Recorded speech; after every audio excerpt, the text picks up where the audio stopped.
El Cajon, and really East County, like as a whole, has such a wonderfully shocking mix of diversity and racism.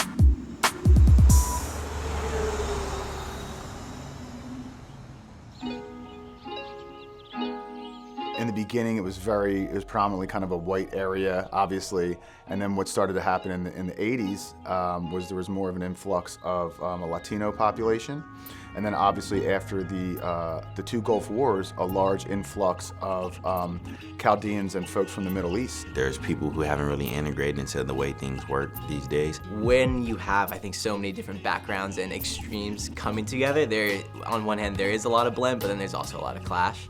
You know, you hear stories about what it used to be, and my wife was here as a child and definitely has more stories about, you know, different things and being chased and called different names and stuff like that. I definitely had people at my high school that would, have really bad, racist comments to Mexican people, to the Middle Eastern populations that are here, because it was something that they just didn't know and they didn't understand. You know, you've got your Chaldean immigrants who are, refugees, you've got the white Americans who have been here for, 100 generations. At first, it was not very accepting, I think, and now it's a little bit better.